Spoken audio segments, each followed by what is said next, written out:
నమస్కారం, నా పేరు దివ్య. వార్తల్లో ముందుగా ముఖ్యాంశాలు.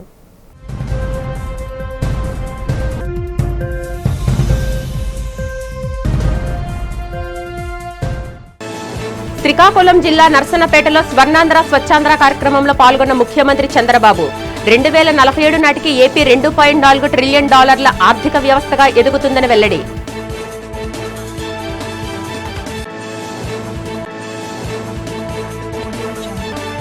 విశాఖ శివాజీ పార్కులో జిల్లా యంత్రాంగం ఆధ్వర్యంలో అత్యంత ప్రతిష్టాత్మకంగా నిర్వహించిన స్వర్ణాంధ్ర స్వచ్ఛాంధ్ర కార్యక్రమం. ఈ కార్యక్రమం ద్వారా మహావిశాఖ మరింత సుందరంగా మారుతుందన్న జిల్లా కలెక్టర్ అభిషేక్ కిషోర్. జీవీఎంసీ 5వ వార్డు బొట్టవానిపాలెంలో వైసీపీ భీమిలి ఇన్ఛార్జ్ మర్జి శ్రీనివాస్ ఆధ్వర్యంలో జరిగిన ముఖ్య నాయకుల సమావేశం. ప్రజల భూములు, దేవస్థాన ఆస్తులు కాపాడాలంటే స్థానిక సంస్థల ఎన్నికల్లో వైసీపీని గెలిపించాలని పిలుపు. గుంటూరు కృష్ణానగర్లో 2 కోట్ల వ్యయంతో నిర్మించనున్న ప్రభుత్వ రైతు బజార్. నిర్మాణ పనులకు శంకుస్థాపన చేసిన కేంద్ర మంత్రి పెమ్మసాని చంద్రశేఖర్, ఎమ్మెల్యే ఖల్లా మాధవి. కూటమి ప్రభుత్వం ఎంతో ప్రతిష్టాత్మకంగా నిర్వహిస్తున్న స్వర్ణాంధ్ర స్వచ్ఛాంధ్ర కార్యక్రమం శ్రీకాకుళం జిల్లా నర్సన్నపేటలో ఘనంగా జరిగింది. ఈ కార్యక్రమంలో రాష్ట్ర ముఖ్యమంత్రి చంద్రబాబు నాయుడు పాల్గొన్నారు. ఈ సందర్భంగా ఏర్పాటు చేసిన కార్యక్రమంలో ఆయన మాట్లాడారు. రాష్ట్రంలో 4 రోజుల పాటు ఆపరేషన్ క్లీన్ స్వీప్ ప్రత్యేక డ్రైవ్ చేపడుతున్నట్లు ప్రకటించారు. 2047 నాటికి ఏపీని $2.4 ట్రిలియన్ ఆర్థిక వ్యవస్థగా మార్చడమే లక్ష్యమన్నారు. P4 ద్వారా పేదరికాన్ని రూపుమాపుతామని, రీసర్వే ప్రక్షాళనతో వచ్చే ఏడాది మార్చి నాటికి భూ తగాదాలు లేకుండా చేస్తామని స్పష్టం చేశారు. అలాగే పాపులేషన్ మేనేజ్మెంట్ ద్వారా 3-4వ సంతానానికి ప్రోత్సాహకాలు ఇవ్వనున్నట్లు తెలిపారు. హాస్టళ్లు, రెసిడెన్షియల్ స్కూళ్లను నెట్ జీరో క్యాంపస్లుగా మారుస్తామని, డిప్యూటీ సీఎం పవన్ కళ్యాణ్ నేతృత్వంలో పంచాయతీరాజ్ శాఖకు జాతీయ స్థాయిలో 8 అవార్డులు రావడం అభినందనీయమన్నారు. గత వైసీపీ ప్రభుత్వం రాష్ట్రాన్ని విధ్వంసం చేసిందని, ఫేక్ న్యూస్, అక్రమ కేసులతో అరాచకాలు సృష్టించిన వైకాపా దుష్ప్రచారాలపై ప్రజలు అప్రమత్తంగా ఉండాలని సీఎం పిలుపునిచ్చారు. కార్యక్రమంలో పింఛన్లు నేరుగా నేను ఇచ్చినప్పుడు నాకుండే ఆనందం నా జీవితంలో ఎప్పుడూ ఉండదు. అర్హులైన వ్యక్తులకి, అవసరమైన వ్యక్తులకి నేనేదో ఇవ్వడమే కాకుండా నేరుగా మీకు గౌరవంగా అందుతుందా లేదా అని నాకు 2 టీంలు ఉన్నాయి. ఒక టీం చూస్తే మా అధికార యంత్రాంగం, జిల్లా అధికార యంత్రాంగం ఇక్కడే ఉన్నారు. ఈరోజు నాకు మంచి పేరు వచ్చినా, చెడు పేరు వచ్చినా ఈ అధికార యంత్రాంగం ద్వారానే వస్తుంది. ఈరోజు మనం సాధించిన విజయానికి కూడా మనందరం కారకులం. 2వ టీం నాకు ఎప్పుడూ అనునిత్యం నాతో ఉండేది మా తెలుగుదేశం పార్టీ కుటుంబ సభ్యులు. Beauty of democracy. అధికారం ఉంటే అధికార యంత్రాంగంతో పనిచేపిస్తాం. మిగిలినప్పుడు నన్ను ఎప్పుడు అంటిపెట్టుకుని అనునిత్యం కంటికి రెప్పలా కాపాడే నా కుటుంబ సభ్యులను నా జీవితంలో మర్చిపోలేను. అందరికీ ఒకే మాట చెప్పాను. నా జీవితాశయం పేదరికం లేని సమాజం చూడాలని, ఆర్థిక అసమానతలు తగ్గాలని, అందరికీ జీవన ప్రమాణాలు పెరగాలనేది నా ఆలోచన. దానికోసం పనిచేస్తున్న మిమ్మల్ని అందరినీ మరొకసారి అభినందిస్తున్నా. గుంటూరు కృష్ణానగర్లో 2 కోట్ల రూపాయల వ్యయంతో నిర్మించనున్న నూతన రైతు బజార్ భవనానికి కేంద్ర గ్రామీణ అభివృద్ధి శాఖ మంత్రి పెమ్మసాని చంద్రశేఖర్ శంకుస్థాపన చేశారు.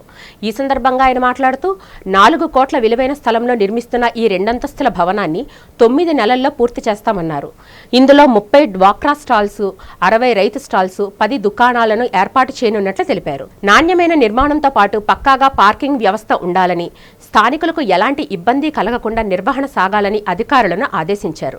అనంతరం ఎమ్మెల్యే గల్లా మాధవి, ఎమ్మెల్సీ ఆలపాటి రాజా మాట్లాడుతూ అందరికీ అనుకూలమైన ప్రదేశంలో మార్కెటింగ్ శాఖ ఆధ్వర్యంలో 100 స్టాల్స్, మరుగుదొడ్లు, పార్కింగ్ వసతులతో ఈ మార్కెట్ రావడం ముదాహం అన్నారు. మార్కెట్ కమిటీ చైర్మన్ కుర్రా అప్పారావు ఇక్కడ కాయగూరలతో పాటు పండ్లు, పూల మార్కెట్ కూడా ఏర్పాటు చేయాలని కోరారు. ఈ కార్యక్రమంలో మార్కెటింగ్ శాఖ అధికారులు శ్రీనివాసరావు తదితరులు పాల్గొన్నారు. 1999లో గౌరవ ముఖ్యమంత్రి రైతులను కొనుగోలు చేస్తూ మధ్యవర్తులు లేకుండా సమాజానికి ఉపయోగపడే విధంగా మనుషుల జీవనానికి దగ్గరగా ఉండే విధంగా రైతు బజార్లు చేయాలనేటువంటిది ఆ రోజుల్లో ఒక గొప్ప ఆలోచన. గుంటూరు ప్రాంతంలో 3 ఉన్నాయి రైతు బజార్లు. అయితే ఈ 3 కూడా ఎక్కడా కూడా ఒక మంచి భవనాలు కానీ ఆధునికత వీళ్ళందరూ చెప్పినట్టు ఒక పార్కింగ్ ప్లేస్ కానీ టాయిలెట్స్ కానీ ఇవన్నీ లేకపోవటం, రకరకాలుగా ఇబ్బందులు హైజీనిక్ గా ఉండకపోవటం వల్ల అంతగా ఉపయోగపడిపోతా ఉన్నాయి. అయితే మొట్టమొదటిసారిగా దీనికి ఇప్పుడు దాదాపు 4 కోట్ల రూపాయల గవర్నమెంట్ ల్యాండ్, మున్సిపాలిటీ ల్యాండ్, 2 కోట్ల రూపాయలతోటి కన్స్ట్రక్షన్, దాదాపు 6 కోట్ల రూపాయలతోటి ఒక 11,000 స్క్వేర్ ఫీట్, దాదాపుగా 90 వచ్చేటప్పటికి స్టాల్స్ ఉండే విధంగా, ఒక 10 షాపులు ఉండే విధంగా, ఇందులో 70 వచ్చేటప్పటికి సెల్ఫ్ హెల్ప్ గ్రూప్ కానీ రైతులు కానీ, అదేవిధంగా 30 వేరే కమర్షియల్ షాప్స్, 10 కమర్షియల్ షాప్స్, రైతు షాపులు 60, డ్వాక్రా షాపులు 30, కమర్షియల్ షాప్స్ 10 మొత్తం. ఇప్పుడు ఫస్ట్ ఫ్లోర్ G+2 చేస్తా ఉన్నారు. పట్టాభిపురంలో చాలా చక్కగా నిర్వహించబడే ఈ రైతు బజారు అప్పట్లో ట్రాఫిక్ సమస్యలు కావచ్చు, ఇంకాస్త అభివృద్ధి చెందాలి అన్న ఉద్దేశంతో అక్కడి నుంచి ఈ కృష్ణనగర్ కి ఈ ప్రాంతం కమ్మ జనసేవ సమితి ఆపోజిట్ లో ఉన్న ఈ ప్రాంతంలోకి షిఫ్ట్ చేయబడింది.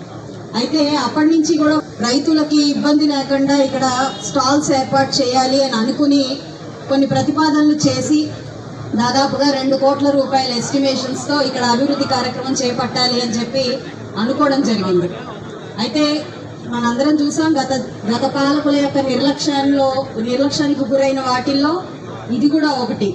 ఎంత దారుణంగా నిర్లక్ష్యానికి గురైందంటే, మేము క్యాంపెయినింగ్ వచ్చినప్పుడు కుక్కలు తిరుగుతూ ఎందరో ఆడవాళ్ళు ఇక్కడ స్టాల్స్ పెట్టుకొని రైతులందరూ ఉంటున్నప్పటికీ కూడా కనీస సౌకర్యాలు లేని పరిస్థితి. సింహాచలం శ్రీ వరాహలక్ష్మి నృసింహస్వామి వారి దేవస్థానంలో స్వచ్ఛాంధ్ర కార్యక్రమం శనివారం అత్యంత ఘనంగా నిర్వహించారు. ముఖ్యమంత్రి నారా చంద్రబాబు నాయుడు పిలుపు మేరకు రాష్ట్ర వ్యాప్తంగా సాగుతున్న ఈ ఉద్యమంలో భాగంగా ఆలయ సిబ్బంది అంతా కలిసి శానిటేషన్పై ప్రత్యేక డ్రైవ్ చేపట్టారు. 4వ శనివారం సందర్భాన్ని పురస్కరించుకొని ఆలయ పరిసరాలను భక్తులకు ఆహ్లాదం కలిగించేలా తీర్చిదిద్దారు. రాజగోపురం ఎదురుగా నిర్వహించిన స్వచ్ఛాంధ్ర ప్రతిజ్ఞ కార్యక్రమంలో భాగంగా నా రాష్ట్రం నా బాధ్యత అని చాటుతూ ఆలయ కార్యనిర్వహణ అధికారి జల్లేపల్లి వెంకట్రావు సిబ్బంది అందరితో ప్రమాణం చేయించారు. కొంత సమయాన్ని పరిశుభ్రతకు కేటాయించడం ద్వారా స్వచ్ఛాంధ్ర స్వర్ణాంధ్ర లక్ష్యాన్ని చేరుకోగలమని ఆయన ఈ సందర్భంగా ఆకాంక్షించారు. ఈ సేవా కార్యక్రమంలో deputy EO Singam Radha, executive engineer Rambabu, ఇతర అధికారులు పాల్గొన్నారు. తిరుమలలో శ్రీవాణి టికెట్ల జారీలో టీటీడీ అడ్డంగా దొరికిపోయిందని టీటీడీ మాజీ చైర్మన్ భూమాన కరుణాకర్ రెడ్డి మీడియాతో మాట్లాడారు. శ్రీవాణి టికెట్ల జారీ విధానంలో దోపిడీ సాగుతుందని ఆరోపించారు. సెక్యూరిటీ ఆడిట్ లేని పాత సాఫ్ట్వేర్ టీటీడీ కొనసాగిస్తుందని మండిపడ్డారు. టీటీడీ పెద్దలు బరితెగించి దోపిడీ చేస్తున్నారని ఆగ్రహం వ్యక్తం చేశారు. తాను స్వయంగా శ్రీవాణి టికెట్ల కొనుగోలు చేసే ప్రయత్నం చేస్తే లభించలేదన్నారు. ఉదయం 9 గంటల 1 నిమిషానికే 800 టికెట్లు జారీ పూర్తయినట్లు చూపిస్తుందని, ఉదయం 8 గంటల 50 నిమిషాల నుంచి టికెట్ల కోసం సిద్ధంగా ఉంటే 9 గంటల 1 నిమిషాలకే టికెట్ల అమ్మకాలు పూర్తయినట్లు ఆన్లైన్లో చూపించిందని వాపోయారు. ఆటో ఫిల్లింగ్ ద్వారా టికెట్ల అమ్మకాలు జరుగుతున్నాయని, దీనిపై ఏమాత్రం లెక్కలేని తనంతో టీటీడీ చైర్మన్ వ్యవహరిస్తున్నారని ఆరోపించారు. శ్రీవాణి పథకమే పెద్ద దోపిడీ పథకం.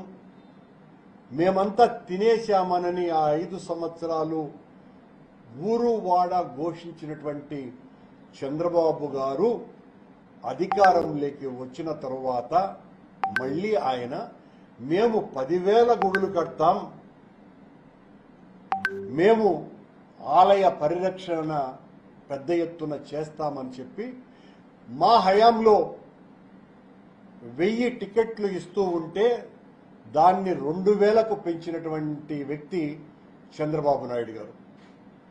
పెంచిన తరువాత చంద్రబాబు నాయుడు గారు శ్రీవాణి టికెట్లలో మా అవినీతి ఉంది అని ప్రచారం చేసిన చంద్రబాబు, పవన్ కళ్యాణ్ గారు ఒక్క రుజువు కూడా చూపించకుండా కేవలం అభాండాల కోసమని మా మీద దుమ్మెత్తిపోసి తద్వారా ప్రజలను వంచి ఓట్లు దండుకునే కార్యక్రమంగా శ్రీవాణిని మలుచుకున్న చంద్రబాబు గారు ఈ రోజున అదే శ్రీవాణిని ఒక ఆదాయ వనరుగా, వ్యక్తిగత ఆదాయ వనరుగా మార్చివేశారు.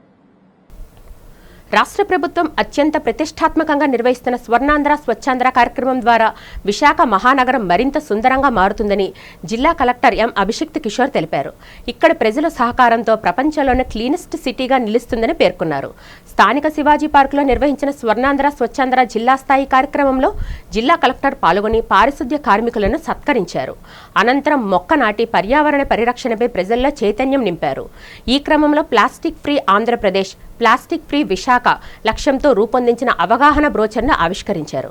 అనంతరం స్వర్ణాంధ్ర స్వచ్ఛాంధ్ర స్ఫూర్తిని ప్రతిబింబించేలా ఏర్పాటు చేసిన ప్రదర్శనలను కలెక్టర్ పరిశీలించారు. ఈ సందర్భంగా జిల్లా కలెక్టర్ మాట్లాడుతూ విశాఖపట్నం దేశంలోనే అత్యంత పరిశుభ్రమైన నగరాల్లో ఒకటిగా నిలవడానికి ప్రజల భాగస్వామ్యమే ప్రధాన కారణమని గుర్తు చేశారు.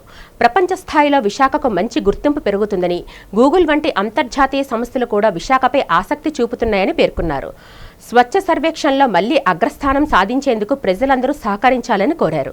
ఈ కార్యక్రమంలో జీవీఎంసీ అదనపు commissioner P Nallanayya, CMHO Naresh Kumar, Swachhandhra corporation director Ramireddy, zonal కమిషనర్లు, వివిధ శాఖల అధికారులు, సామాజిక కార్యకర్తలు, స్వచ్ఛంద సంస్థల ప్రతినిధులు, పారిశుద్ధ్య సిబ్బంది పాల్గొన్నారు.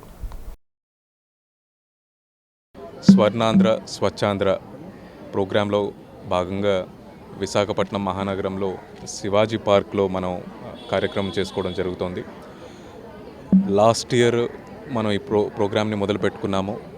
నిరంతరాయంగా ప్రతి నెల ఒక థీమ్ తీసుకొని ఆ థీమ్ మీద ప్రజలకు అవేర్నెస్ క్రియేట్ చేస్తూ various kinds of innovative practices use చేస్తూ శానిటేషన్లో మనం చాలా ముందరికెళ్తున్నాము.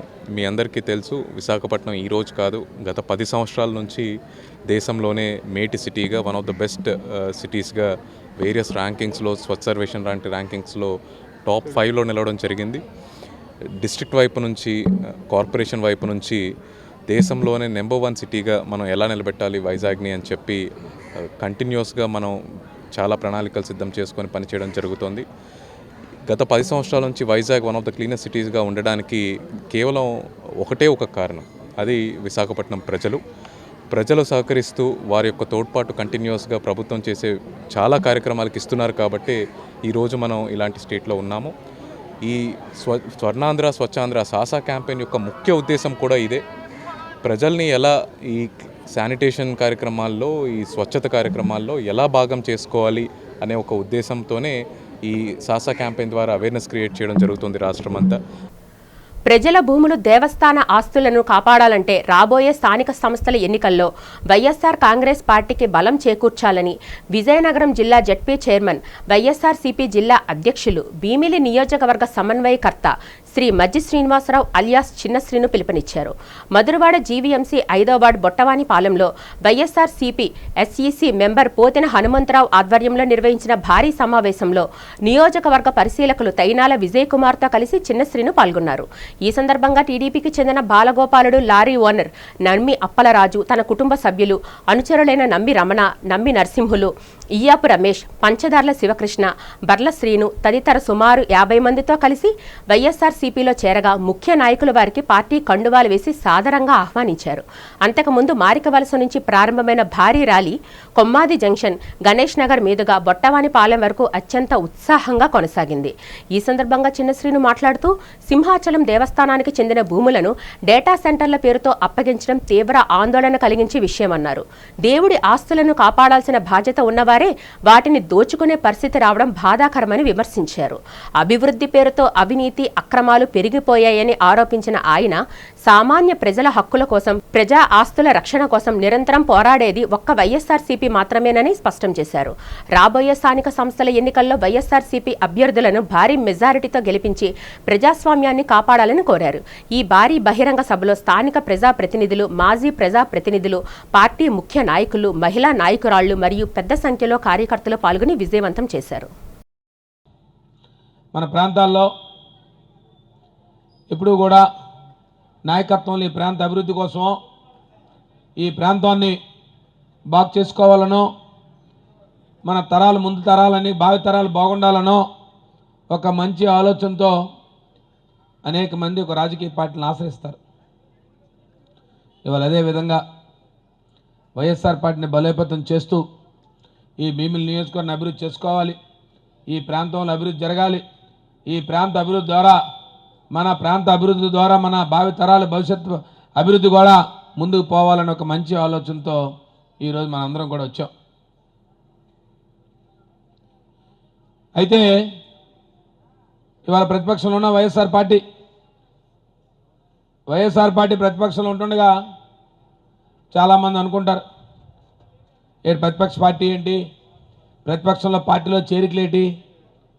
ఈ రోజులు వైఎస్ఆర్ పార్టీ ఒక పెద్ద ఎత్తున మోటార్ సైకిల్ ర్యాలీని మన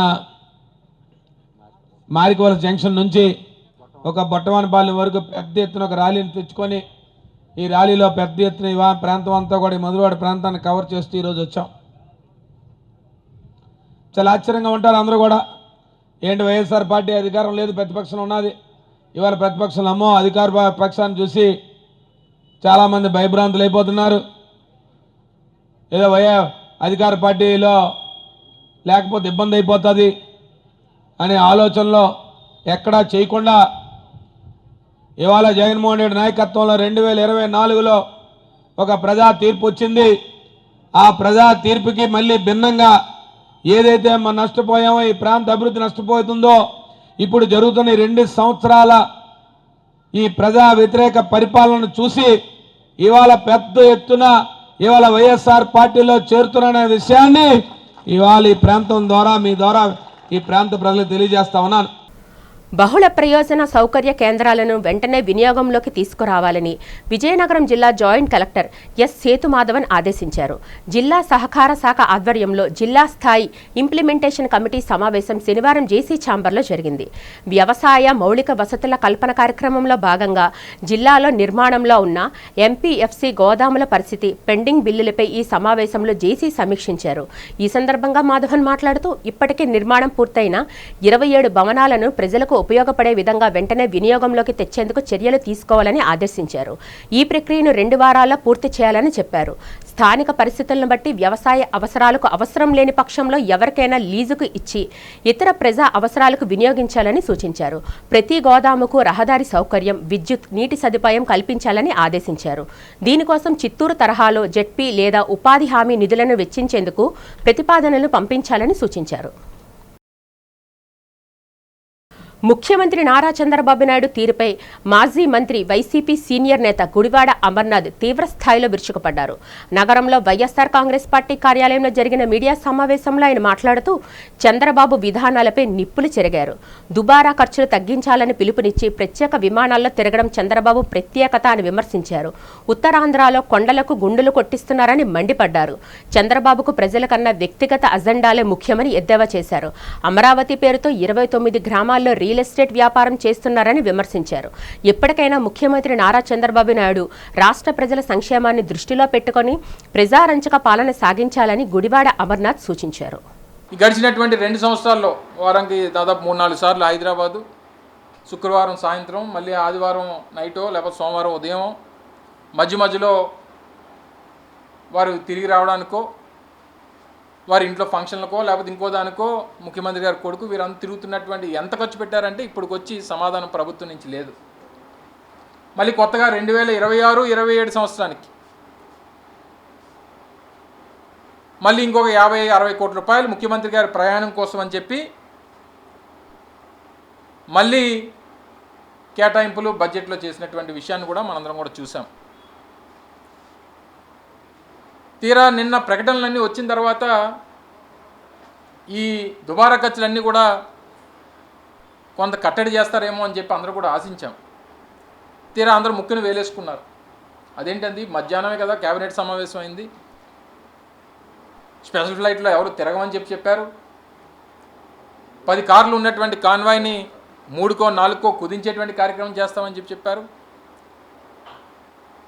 ఈ చెప్తున్నటువంటి మాట చెప్తుండగానే ముఖ్యమంత్రి గారు కొడుకు ఫ్లైట్ ఎక్కి వెళ్ళిపోయాడు, స్పెషల్ ఫ్లైట్ ఎక్కి వెళ్ళిపోయాడే ఏంటి అని చెప్పి చాలామంది వాళ్ళు మాట్లాడుకుంటే ఆ పార్టీలో ఒక పెద్ద మనిషి అన్నాడట, మా నాయకుడు రూల్స్ పెడతాడు తప్ప ఫాలో అవ్వడని. చంద్రబాబు నాయుడు గారికి సహజంగా ఏంటంటే ఆయనకి ప్రజలకి చెప్పేటువంటి మాట ఏది ఆయన ఫాలో అవ్వడు. ఆయన మాత్రం సూక్తులు తెగ సూక్తులు చెప్తుంటారు. ఉదాహరణకి మొన్న ఈ మధ్య ఫ్యామిలీ ప్లానింగ్ ఏం చెప్పాడు, ఇద్దరితో ఆపొద్దు, ముగ్గురు నలుగురిని కనండి, దక్షిణాది రాష్ట్రాల్లో జనాభా తగ్గిపోతూ ఉంది, ఒకప్పుడు నేనే ఫ్యామిలీ ప్లానింగ్ ఆపరేషన్ చేయించాలని చెప్పాను, ఇప్పుడు మీరు ఎక్కువ మంది కంటే మళ్ళీ 3వ బెడ్కో 4వ బెడ్కో 25,000 ఎంతో ఇస్తానని చెప్పినట్టుగా ఈ మధ్య చూసాం. చాలామంది అన్నారు, మరి చంద్రబాబు నాయుడు గారు అంత ప్రచారం చేస్తున్నప్పుడు ఆ సలహా ఏదో ముందు కొడుక్కిస్తే బాగుంది కదా అని చెప్పని అన్నారు. అప్పుడు కూడా అన్నారు, చంద్రబాబు నాయుడు గారు రూల్స్ పెడతారు తప్ప ఫాలో అవ్వరు. మహిళా హత్య ఫర్ గెయిన్ మిస్టరీని 24 గంటల్లో ఛేదించి నిందితుడిని అరెస్టు చేశామని నగర క్రైమ్ డీసీపీ లతామాధురి తెలిపారు. నగరంలో జరిగిన మీడియా సమావేశంలో కేసు వివరాలను తెలిపారు. అక్కయ్యపాలెం శ్రీనివాస్ నగర్లో గల పీఆర్కే నాగ ఆనంద్ అపార్ట్మెంట్లో పిల్లా పార్వతి భర్తతో కలిసి నివసిస్తున్నారని చెప్పారు. తాటిచెట్లపాలెం ప్రాంతానికి చెందిన నిందితుడు గన్నవరపు రాము హెయిర్ స్టైల్ సెలూన్ నడుపుతున్నాడని చెప్పారు. ఈ నెల 14న సాయంత్రం 6:30 సమయంలో పార్వతి హత్యకు గురైన సమాచారం పోలీసులకు అందిందన్నారు. సీసీ ఫుటేజ్ పరిశీలించగా గన్నవరపు రాము అనుమానితుడిగా గుర్తించామన్నారు. నిందితుడు బంగారు ఆభరణాలతో హైదరాబాద్ పారిపోయేందుకు ప్రయత్నించగా రైల్వే స్టేషన్ గేట్ వద్ద పోలీసులు అరెస్టు చేశారని డీసీపీ లతామాధురి తెలిపారు. నిందితుడి నుంచి చోరీ సొత్తుని స్వాధీనం చేసుకున్నామని కేసును ఛేదించి పోలీసులు అధికారులను సిబ్బందిని అభినందించారు. Visakhapatnam city 4th town police స్టేషన్లో అక్కయ్యపాలెంలో శ్రీనివాస్ నగర్ నాగా ఆనంద్ అపార్ట్మెంట్స్లో ఒక మర్డర్ ఫర్ గెయిన్ నమోదైంది. Crime number 81/26. అందులో 53 years పిల్లి పార్వతి అనే ఒక మహిళను హత్య చేసి ఆమె ఒంటి మీద ఉన్న బంగారంతో పరారయ్యాడు నిందితుడు. దాన్ని సైంటిఫిక్ ఎవిడెన్స్తో మేము ఛేదించి వితిన్ 2 hours నిందితుడిని పట్టుకోవడం జరిగింది. ఆమె దగ్గర నుంచి అతను ఏదైతే బంగారం దొంగిలించాడో అదంతా కూడా అతనే చూపెట్టడం జరిగింది. రికవరీ చేశాము. ఈరోజు అతను అరెస్ట్ చేసి ఈరోజు రిమాండ్ కూడా తరలించడం జరిగింది.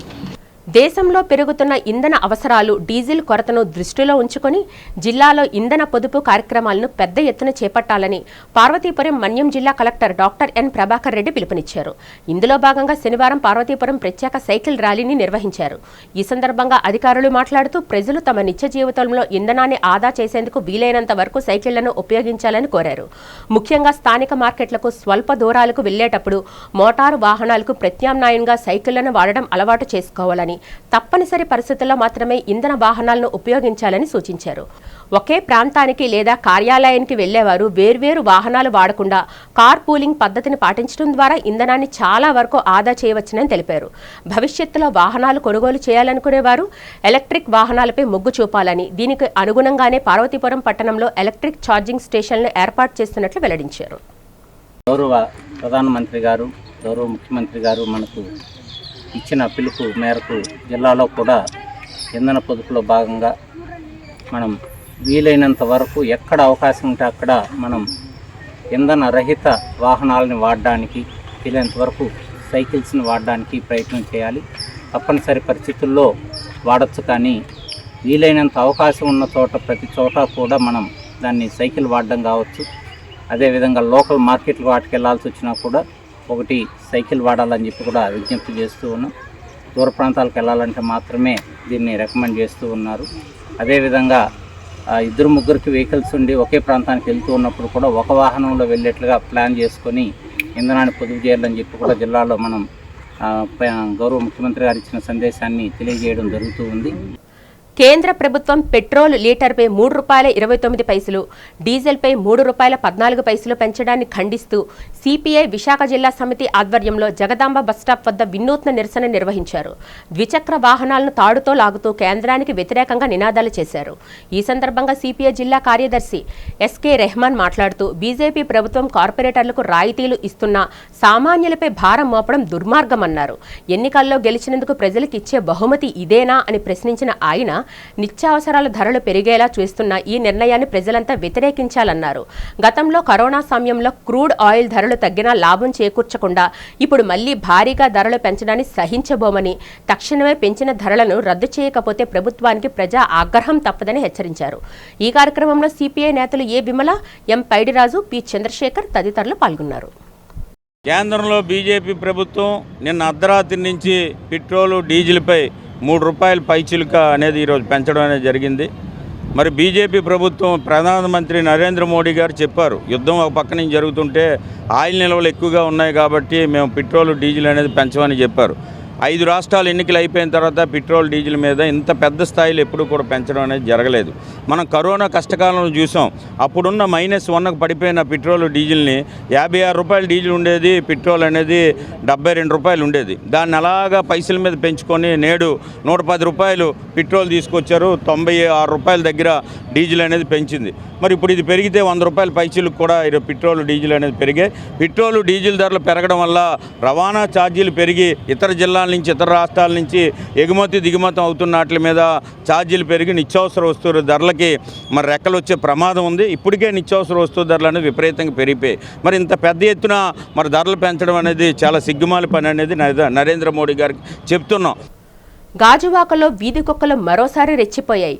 కూర్మన్నపాలెం వుడా ఫేజ్ 2 పార్క్లో ఆడుకుంటున్న మోక్షరాజు అనే చిన్నారిపై 10కి పైగా వీధి కుక్కలు ఒక్కసారిగా దాడికి తెగబడ్డాయి.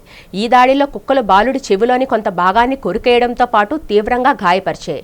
ప్రమాదాన్ని గమనించిన చిన్నారి భయంతో కేకలు వేయడంతో స్థానికులు వెంటనే స్పందించి కుక్కలను తరిమికొట్టి బాలుడిని రక్షించారు. ప్రస్తుతం బాధితుడు విశాఖలో ఒక ప్రైవేటు ఆసుపత్రిలో అత్యవసర చికిత్స పొందుతున్నాడు. ఈ ఘటనతో స్థానిక ప్రజలు తీవ్ర భయాందోళనలకు వ్యక్తం చేస్తున్నారు. ఇటువంటి ఘటనలు పునరావృతం కాకుండా జీవీఎంసీ అధికారులు చర్యలు చేపట్టాలని డిమాండ్ చేశారు. ప్రధాని మోదీ ముఖ్యమంత్రి చంద్రబాబు నాయుడు పొదుపు నాటకాలు ఆపి పెంచిన పెట్రోల్ డీజిల్ ధరలను తక్షణమే రద్దు చేయాలని సిపిఎం విశాఖ జిల్లా కార్యదర్శి ఎం జగ్గునాయుడు డిమాండ్ చేశారు.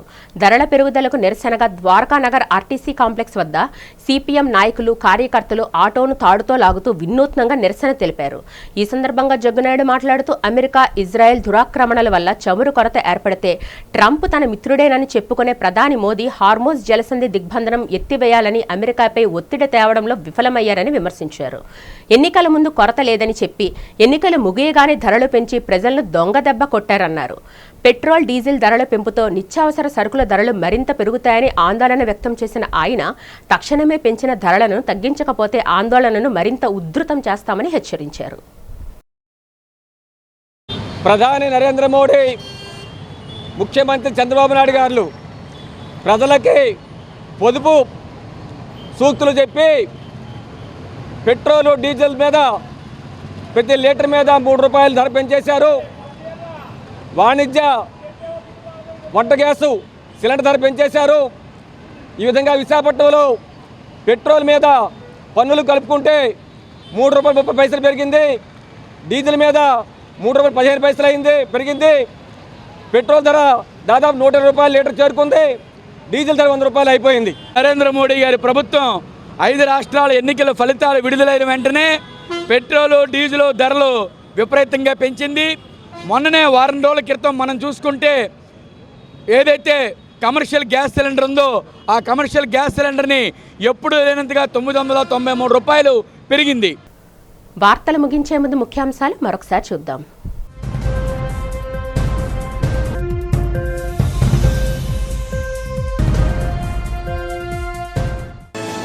శ్రీకాకుళం జిల్లా నర్సన్నపేటలో స్వర్ణాంధ్ర స్వచ్ఛాంధ్ర కార్యక్రమంలో పాల్గొన్న ముఖ్యమంత్రి చంద్రబాబు 2047 నాటికి ఏపీ $2.4 ట్రిలియన్ ఆర్థిక వ్యవస్థగా ఎదుగుతుందని వెల్లడి.